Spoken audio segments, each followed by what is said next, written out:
Violence against religious minorities in Sri Lanka has been happening on a very systematic way, particularly since 2012, and has continued to 2014, and reached a kind of a peak in 2014 June, when the riots against the Muslim communities happened in Aluthgama areas in the southern part of the country.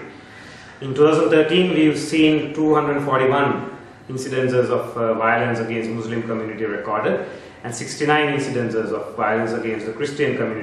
This kind of attacks reached a peak in June 2014, about 1 month ago, when there were riots against the Muslim community in the southern part of the country, in Aluthgama and Beruwal areas. This incident was not something sudden, it was not something spontaneous, but it is very clear that this was pre-planned weeks in advance. The most immediate trigger was a very provocative speech that was made by the leader of the Bodu Bala Sena of BBS. We also saw during these incidences in Aluthgama and Beruwala that the law enforcement machinery in Sri Lanka and even other institutions like the hospitals, the fire brigade had become very incompetent, or they were simply not willing to respond. So it was either incompetence or it was an unwillingness to respond and fulfill their mandates.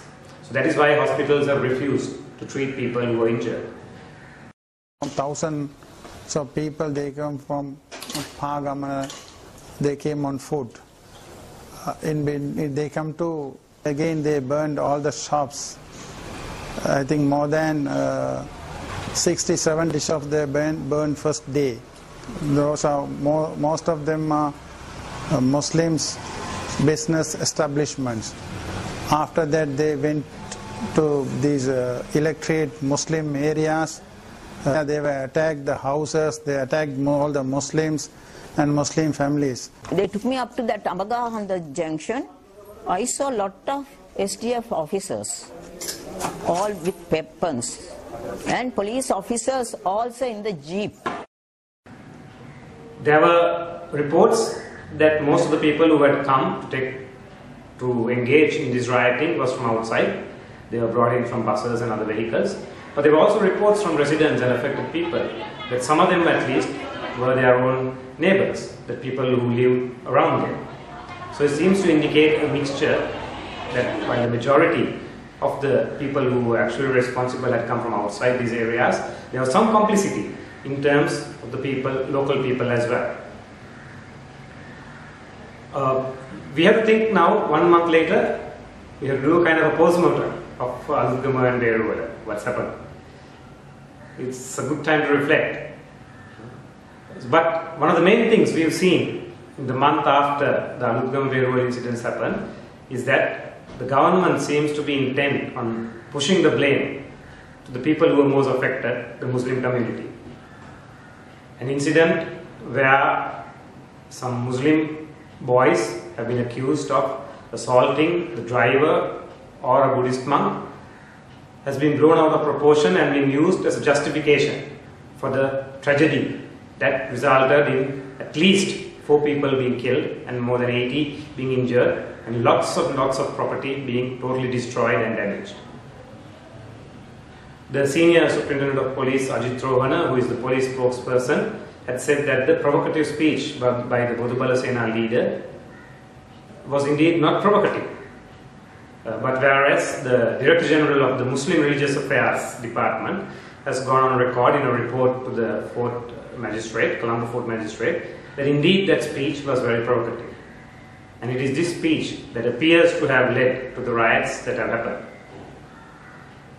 At the same time, there have been serious doubts expressed about the criminal justice system, how the criminal justice system had responded to this incident. For example, the Minister of Justice has cast doubts on the independence of the report by the Judicial Medical Officer. The Bar Association of Sri Lanka has also raised doubts about the report of the Judicial Medical Officer.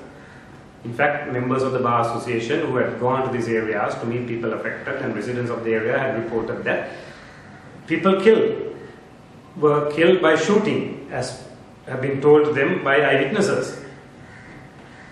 But the Judicial Medical Officer's report indicates that at least 1 person has not been killed by shooting. There's also doubt about the very fast reconstruction and rebuilding that has been started by the military. The Bar Association of Sri Lanka has again appealed to the courts that such reconstruction and rebuilding must stop immediately, as it appears that this is an attempt to cover up the evidence or destroy the evidence of what actually happened. The Bar Association has said very clearly that the government analyst has not been taken to the site in the days immediately after the incidences, which appears to be a serious lapse on the part of the criminal justice system.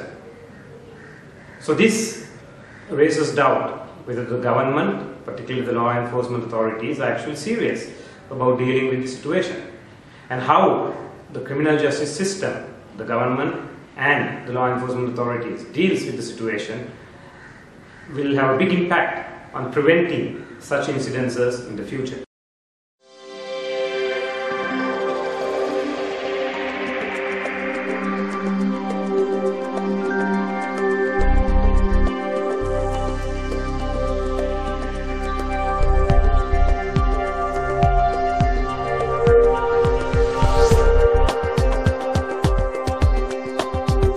And on the other hand, the broader society in Sri Lanka, civil society and particularly religious communities led by religious clergy at the highest levels, was also come forward to engage in preventive actions to make sure that such things will not happen to religious communities, particularly religious minorities, in the future.